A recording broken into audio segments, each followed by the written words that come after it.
ఏపీలో కొత్త ప్రభుత్వం కొలువు తీరింది. సీనియర్లు జూనియర్ల కలయికతో చంద్రబాబు కేబినెట్ ను ఏర్పాటు చేశారు. అయితే కేబినెట్ కూర్పులో లోకేష్ మార్క్ స్పష్టంగా కనిపించింది.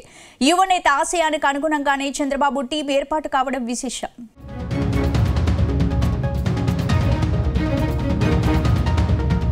ఆంధ్రప్రదేశ్ కేబినెట్ కూర్పులో యువనేత లోకేష్ మార్క్ స్పష్టంగా కనిపించింది.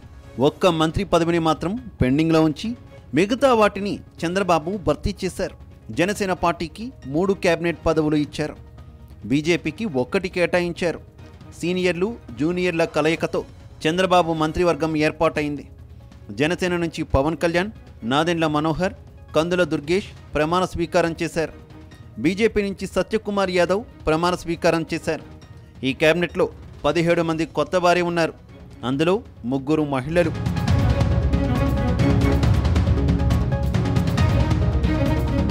అయితే ఈ మంత్రివర్గంలో చాలామంది సీనియర్లను పక్కన పెట్టడం సర్వత్రా చర్చనీయాంశమవుతోంది. గంటా శ్రీనివాస్, అయ్యన్న, పరిటాల సునీతతో పాటు పలువురు సీనియర్లను పక్కన పెట్టడంపై జోరుగా చర్చ జరుగుతోంది. టీడీపీ తరపున మంత్రుల ఎంపికకు చంద్రబాబు ఎన్నో జాగ్రత్తలు తీసుకున్నట్టు స్పష్టమవుతోంది. యువతకు ప్రాధాన్యమిచ్చారు. ఈసారి డైనమిక్ పనితీరును చూపించాల్సి ఉండడంతో సీనియర్లను చాలామందిని పక్కన పెట్టేశారు. ఉత్తరాంధ్రకు గంటాకు ఇచ్చి అయ్యన్నకు ఇవ్వకపోతే సమస్య వస్తుంది. అలా అయ్యన్నకు ఇచ్చి గంటాకు ఇవ్వకపోయినా తేడాలు వస్తాయి. అందుకే ఇద్దరిని పక్కన పెట్టేశారు. ఎలాంటి మొహమాటాలు పెట్టుకోలేదు. చాలామంది సీనియర్లు మళ్లీ తాము పోటీ చేస్తామో లేదోనని ఒత్తిడి తెచ్చే ప్రయత్నం చేసిన చంద్రబాబు మాత్రం తాను అనుకున్న వారికి ఛాన్స్ ఇచ్చారు.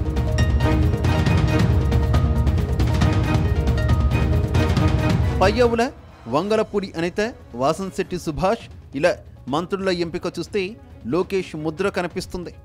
ఆంధ్రప్రదేశ్ అభివృద్ధి కోసం మరో దీర్ఘకాల పాలనా ఎజెండాను ఖరారు చేసుకున్నారు చంద్రబాబు. అందుకే ఈ కేబినెట్లో గతంలో మంత్రి పదవులు నిర్వర్తించిన కొంతమంది సీనియర్లకు మాత్రమే అవకాశం ఇచ్చారని, భవిష్యత్ రాజకీయాల దృష్ట్యా జూనియర్లకు ఛాన్స్ ఇచ్చారంటున్నారు. వారిని ప్రభుత్వ విధానపరమైన నిర్ణయాల్లో భాగస్వామ్యం చేయాలనే ఆలోచనతోనే కొత్త వారికి కేబినెట్లో అవకాశం ఇచ్చినట్టు తెలుస్తోంది.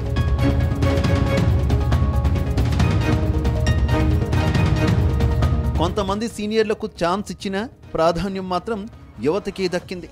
ఇక తప్పనిసరిగా అవకాశం కల్పించాల్సిన ఒకరిద్దరు సీనియర్ నేతలు అసంతృప్తికి గురయ్యే అవకాశాలు ఉన్న చంద్రబాబు వారికి సర్ది చెప్పినట్టు తెలుస్తోంది. అటు ఆంధ్రప్రదేశ్ మంత్రివర్గ కూర్పులో సామాజిక న్యాయం జరిగిందని భావిస్తున్నారు. సామాజిక వర్గాల వారీగానే మంత్రులను ఎంపిక చేసినట్టు తెలుస్తోంది. బీసీ వర్గానికి పెద్దపీట వేశారు చంద్రబాబు. బీసీ వర్గానికి ఏకంగా 8 మంత్రి పదవులు దక్కాయి. ఆ తర్వాత కమ్మ సామాజిక వర్గానికి 4, కాపు సామాజిక వర్గానికి 4, రెడ్డి సామాజిక వర్గానికి 3, SC Madiga, ST, minority, Arya Vysya వర్గాలకు చెరొక మంత్రి పదవిని కేటాయించారు.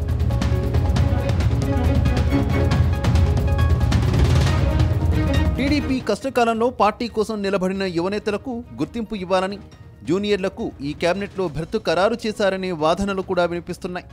అలాగే ఇప్పటికే చంద్రబాబు తర్వాత లోకేష్ను ఫ్యూచర్ లీడర్గా ప్రొజెక్ట్ చేస్తోంది టీడీపీ. ఈ నేపథ్యంలోనే ప్రభుత్వంలోనూ లోకేష్ పట్టు సాధించేందుకు ఈ కేబినెట్ కూర్పు జరిగి ఉంటుందన్న విశ్లేషణలు వినిపిస్తున్నాయి. మొత్తానికి ఈ మంత్రివర్గ ఏర్పాటులో లోకేష్ మార్క్ స్పష్టంగా కనిపిస్తోందని రాజకీయ వర్గాలు అభిప్రాయపడుతున్నాయి.